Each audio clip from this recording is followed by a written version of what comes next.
You're watching the Source COVID-19 Niagara update, checking in with everyday citizens about how the pandemic is affecting their lives. We have a 23-year-old joining us right now from his home in Welland. His name is Anthony Romero. Anthony, record of 7-0 in MMA fighting, and hopefully on his way very soon to UFC. Anthony, welcome. Thank you for having me. I really appreciate it. Well, it's great to check in with you today. Tell us about your most recent fight, March 7th, I believe it was, in the Ohio Combat League. You were vying for a title. Yeah, that was my first professional title. It was a really cool experience. There was a lot of emotions into it because at that time it was probably the beginning of what's going on right now. Things were changing, venues were changing. There was talks about not even having the event. So there was a lot of emotion into that. But thankfully everything went well. I ended up winning by 58-second knockout in the first round. So I can't be any happier than that. Tell me about that time leading up with all the uncertainty. And did they test you for COVID-19 before this fight? Were the fighters subject to any kind of screening? At that time, no, because it was just the beginning. No one really knew what was going on, what the process, like what kind of process that was happening, until people started actually getting sick. I believe the first couple of people were in the NBA. They were looking that some of the players were getting sick, and then they were doing tests on other players, and that's kind of how it started. I know there was some other people here and there, but that was kind of when people's eyes started opening, like, oh, those guys are getting sick. Well, I'm sure everyone else will get sick. So that's kind of when everything started. But at that time, there was no really no tests going on. People were going back and forth across the border. The border wasn't closed. So yeah, that was why that was like the last fight, because it started getting serious.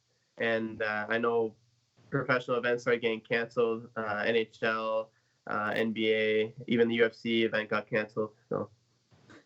It really did hit home when those first couple of NBA players were named as having the novel coronavirus. And I think a lot of people started thinking about that closeness in an NBA game and even closer in the fight game. You're clutching with people, you're right there. So any kind of illness is easy to pick up. Yeah, for sure. I know a lot of people are telling me when I go over there to just be aware, like not to be scared about the whole thing, but be aware. There's a lot of things, like even after a fight, you're shaking hands with people. People are congratulating you. They're coming up close to you. So just be aware of what you're doing. Make sure you're constantly washing your hands. Just being safe. Don't be careless. So just being aware of what's going on was kind of the whole idea when I went over there.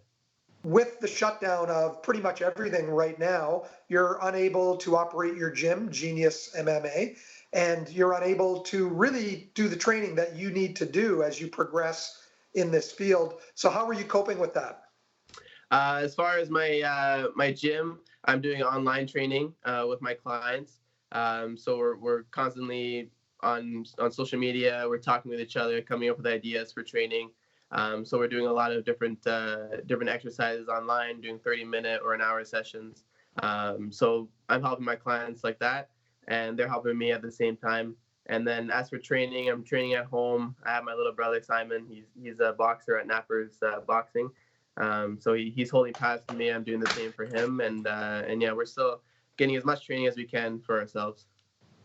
Between preparing for fights, between training and running the gym, this is your full-time business, but right now, no income coming in from MMA. Yeah. As of now, everything's paused. So hopefully something will change soon. Maybe a vaccine or something like that will clear up. But I know the big deal is people are still neglecting to stay home. They're still going out, which is causing the spread. So everyone needs to be aware of what they're doing and not be selfish for once to work together as a community. Once this is over, you are hopefully planning to move on in the fight game, moving into UFC. You've talked quite a bit about that. Is that your next step, or do you try to defend this title that you earned in Ohio on March 7th? My goal is to compete in the UFC. They're coming to Canada June 20th. So far, anyways, as long as everything goes well, in Saskatoon. But if things don't work, I'm more than willing to compete with anyone else. Ohio Combat League to defend my title. But as of now, that's my goal. So 7-0 is your record. Take me through that 58-second win on March 7th. There was a lot of nerves at the beginning. No one really knows what's going to happen when you get in there. But once you're in there, it's a different world. A lot of people say it's my different personality when I get in there. I'm a different person. So yeah, I walked in there and I did exactly what my coaches wanted to, and I listened and I threw a nice cross right on the chin, and that was the end of it. So that's all it took was 58 seconds, which is very nice. You've trained in jiu-jitsu, taekwondo, kickboxing, you pretty much the whole package. Do you model yourself after some other fighters? George St. Pierre is a big one of mine, big Canadian fighter, one of my favorites. And he was good at everything. So that's my goal, is to be well-rounded as a mixed martial artist and have no weaknesses. Anthony, thanks for joining us today. And, we hope that you stay safe, but at the same time are able to stay fit and ready for that next fight, whenever it might be. Yes, thank you so much. I really appreciate the time.